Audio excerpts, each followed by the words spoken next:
1902 সালের ঘটনা। আমেরিকার মিসিসিপির প্রদেশের গভর্নর অ্যান্ড্রু লংলেনের আমন্ত্রণে প্রেসিডেন্ট থিওডর রুজভেল্ট গেছেন সেখানকার জঙ্গলে শিকার করতে। শিকার দলের সবাই কিছু না কিছু শিকার করেছেন, পারেননি শুধু প্রেসিডেন্ট নিজে। কিন্তু যার সম্মানে এই অভিযান, তিনি যদি শিকারে ব্যর্থ হন তবে কি করে চলে? প্রত্যেক বড় বড় নেতার অতি উৎসাহী একজন সঙ্গী থাকেন, এক্ষেত্রেও ছিলেন। তার নাম হোল্ট কলিয়ার।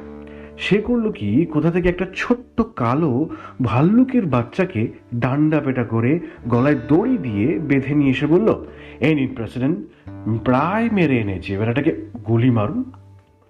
রুজভেল্টের দয়া হলো, বললেন, এ তো একেবারে শিশু, আমি একে মারতে পারবো না। ততক্ষণে অবশ্য দড়ির ফাঁসে সে বেচারার মরমর দশা। তাই প্রেসিডেন্টের এক সঙ্গী অবশেষে বেচারি ভালুক শিশুটির ভবযন্ত্রণা ঘুচাল। 1902 সালের 16 নভেম্বর ওয়াশিংটন পোস্টে এই ঘটনা নিয়ে দারুণ একটা কার্টুন আঁকলেন ক্লিফোর্ড ব্যারিম্যান। তাতে দেখাই যাচ্ছে কলিয়ার দড়ি দিয়ে ভাল্লুকের গলা টেনে ধরে আছেন, আর প্রেসিডেন্ট পেছন ফিরে না না না করছেন। ভালুকের মুখে বেশ একটা হতভম্ব ভাব।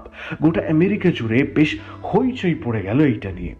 বাচ্চাদের অনেকেই ভালোবেসে ফেললো এই ভাল্লুকটাকে। পুতুল ব্যবসায়ী মরিস মিচটম দেখলেন এ তো বেশ মজা। তিনি ঠিক এই ভালুকটার মতো দেখতে একটা পুতুল বানিয়ে দোকানের শোকেসে সাজিয়ে রাখলেন। তলায় একটা ছোট্ট কার্ড, যাতে লেখা টেরিস বেয়ার।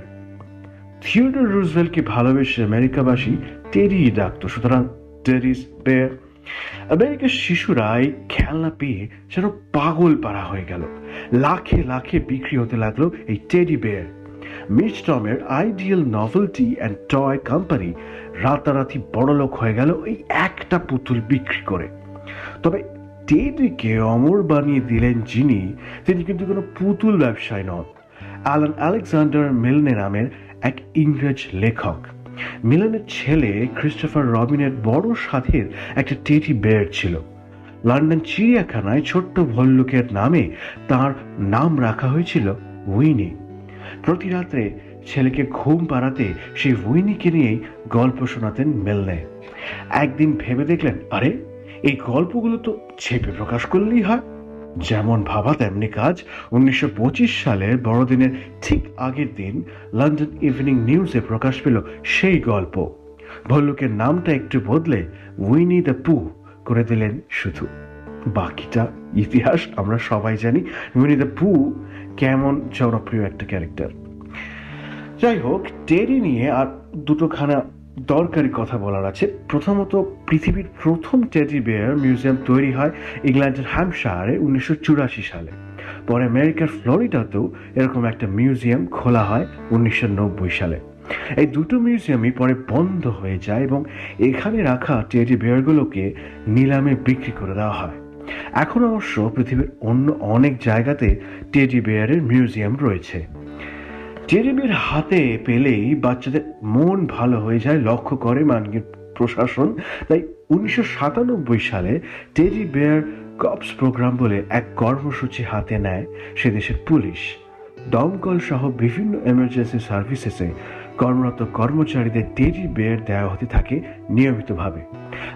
তার কারণ একটাই, কোনো বিশেষ জরুরি পরিস্থিতিতে বাচ্চাদের শান্ত করতে, তাদের মন ভালো করতে এইসব পুলিশ দমকল কর্মীরা যাতে এই টেডি বেয়ারগুলোকে বাচ্চাদের মধ্যে বিলি করতে পারেন।